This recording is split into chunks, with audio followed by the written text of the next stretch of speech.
और इसी बीच एक बड़ी खबर आ रही है। हाथरस हादसे का मुख्य आरोपी मधुकर गिरफ्तार हो चुका है। बड़ी खबर है, यूपी पुलिस ने देव प्रकाश मधुकर को गिरफ्तार कर लिया है। 1 लाख रुपए इसके ऊपर इनाम रखा गया था। हादसे के बाद से फरार था देव प्रकाश मधुकर। यह बड़ी खबर इस वक्त आ रही है। आपको बता दें कि तस्वीर आपके सामने बताया जा रहा है कि फिलहाल यह मुख्य आरोपी था। तो 1 लाख रुपए का इनाम इसके ऊपर रखा गया था।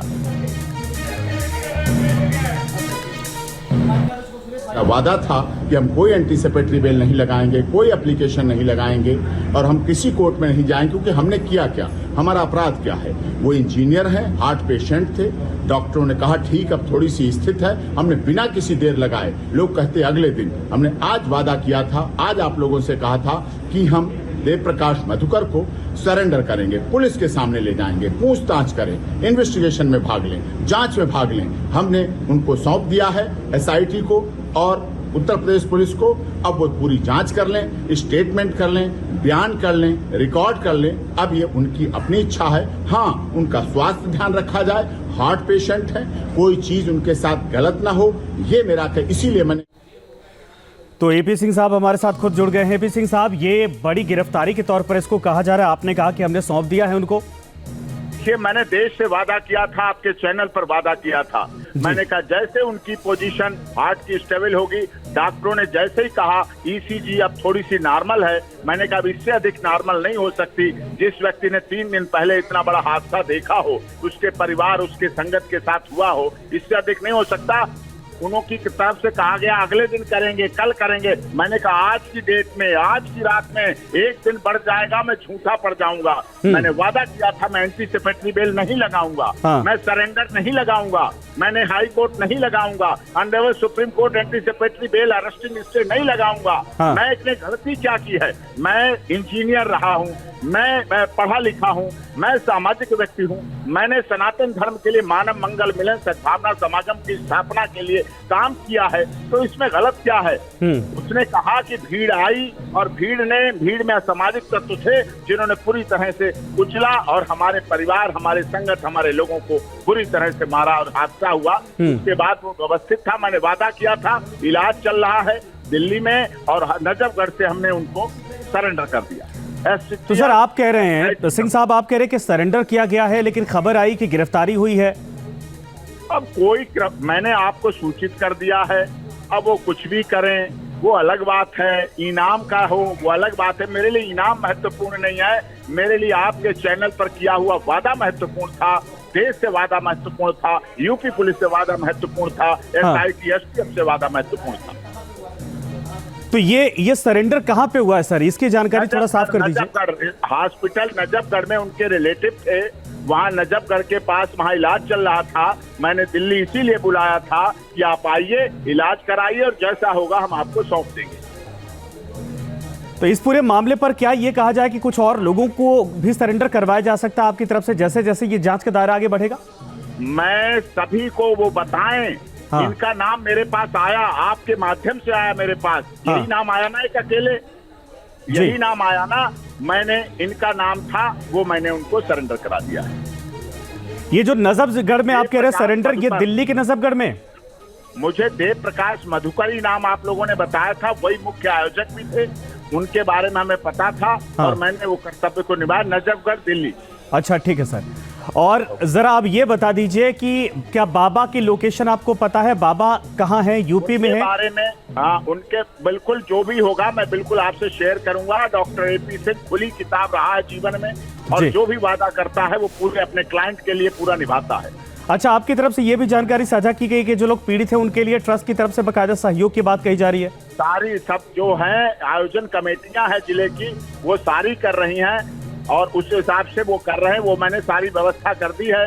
जो मृतक के परिवार है उनकी बहन बेटियों की शादी, उनको सम्मान के साथ शिक्षा सब कुछ दिलाया जाएगा और इंजर्ड के जब तक परिवार में जब तक वो नहीं सही हो पाएंगे उनका सारा तन मन धन से सेवा और खर्चा किया जाएगा। चूंकि सर एफआईआर में नाम है मधुकर का, अगर परिस्थितियां विकट मैंने दे दिया जी, परिस्थितियां विकट होती हैं पूछताछ में या फिर इसके बाद चीजें और गहराती जाती हैं, तो फिर क्या आप लोगों ने तैयारी? मैंने सौंपते समय कह दिया मानव अधिकारों का हनन ना हो, जी। इसका ये मतलब नहीं है कि मैंने एंटीसिपेटरी बेल नहीं लगाई, जी। मैंने सरेंडर कोर्ट में नहीं किया, मैंने ऑनरेबल हाई कोर्ट से स्टे नहीं मांगा, मैंने ऑनरेबल सुप्रीम कोर्ट से स्टे नहीं मांगा। जी। मेरा फर्ज था, मेरी पुलिस है, मेरी जांच एजेंसी है, मेरे honourable high court retired justice उसकी जांच उसमें निगरानी करेंगे। हमें भरोसा है, वो हम पे कितना भरोसा करते वो जानेंगे। ठीक है सर, बिल्कुल धन्यवाद हमारे साथ जुड़ने के लिए। लेकिन ये जाहिर सी बात है कि बड़ी गिरफ्तारी के तौर पर इसको देखा जा रहा है, और जैसा कि एपी सिंह चूँकि बाबा के वकील हैं और एक तरह से कहा जाए कि जो गिरफ्तारी हुई है मधुकर की इसके भी वकील हैं, उनकी तरफ से ये कहा जा रहा है कि फिलहाल दिल्ली के नजफगढ़ में सरेंडर करवाया गया है मधुकर का। तो ये बड़ी खबर। हरीश शाह हमारे साथ हमारे सहयोगी जुड़ गए हैं।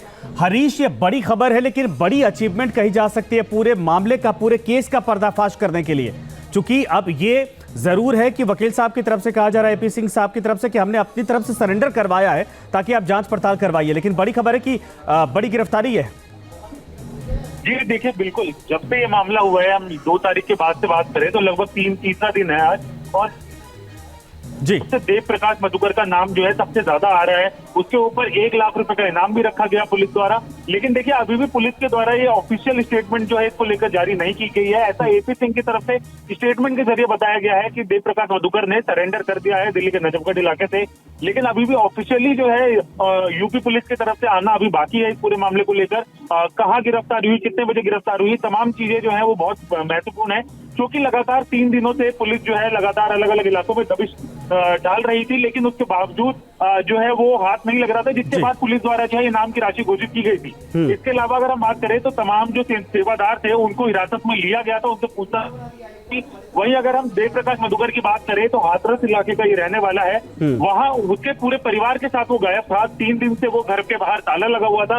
पुलिस की टीम वहाँ पर मौजूद थी। पुलिस की कोशिश थी कि जल्द से जल्द इसको जो है वो हिरासत में लिया जाए, क्योंकि ये मेन सेवादार था, मेन ऑर्गेनाइजर था इस पूरे मामले का, और बाबा के साथ बहुत लंबे अरसे से जुड़ा हुआ है, बहुत अहम कड़ी है। हरीश, यही समझाने की कोशिश करिए, चूंकि मधुकर के नाम पर 1 लाख रुपए का इनाम घोषित किया गया था। जरा ये बताइए कि इसकी भूमिका क्या होती है? क्या ट्रस्ट के फॉर्मेशन के दौरान से ये लगातार बाबा के साथ, खबर यह कि फंडिंग और पैसे, तमाम चीजों का इंतजाम यही किया करता था? जी देखिए, जो पूरा ये नारायण हरि ट्रस्ट है, ये पूरा का पूरा जो ट्रस्ट है वो बाबा के क्लोज लोगों का है, जो बाबा के साथ भी काम करते हैं, जो ऑर्गेनाइज करते हैं बाबा के तमाम समागम, और इसके अलावा जो संगत होती है उसमें भी यही ऑर्गेनाइज करते हैं। तो ये बहुत अहम है, बाबा के साथ बहुत ज्यादा लंबे समय से जुड़ा हुआ था, और जो तमाम सत्संग होते थे बाबा के अलग अलग इलाकों में, उसमें इसकी अहम भूमिका होती थी। तो ऐसे में इसका अरेस्ट होना, इसका हिरासत में ले जाना, इस पूरे मामले की दिशा जो है वो पूरी तरीके से बदलेगा, क्योंकि लगातार 100 से ज्यादा लोगों की मौत हुई है, कई लोग गंभीर चल रहा है अस्पतालों में। तो ये बहुत अहम कड़ी है कि इसकी अरेस्ट के बाद जो है इस मामले के कई लेयर जो है वो और खुलेंगी, और क्लियर हो पाएगा कि क्या क्या उस समय हुआ था, किस तरीके से ये पूरा मामला हुआ, क्या उसमें सेवादार जो थे उनकी बहुत बड़ी गलती थी, क्या सेवादारों ने लोगों को रोकने की कोशिश की जिसके बाद वो भगदड़ मची। तो बहुत अहम सवाल है जिसका जवाब जो है इसके अरेस्ट के बाद ही मिलेगा। देव प्रकाश मधुकर, हरीश, चूंकि ये मुख्य किरदार उसमें सामने आ रहा है, और ये जहां पर हादसा हुआ या फिर यूपी छोड़कर बकायदा ये दिल्ली पहुंच गया था, और दिल्ली में अस्पताल में नजफगढ़ में ये इलाज करवा रहा था, जैसा कि एपी सिंह जो इनके वकील हैं उनकी तरफ से कहा गया है। यानी ये माना जाए कि जितने किरदार हैं वो आस ही पास कहीं हैं, लेकिन पुलिस इन तक पहुंच नहीं पा रही थी खुद से।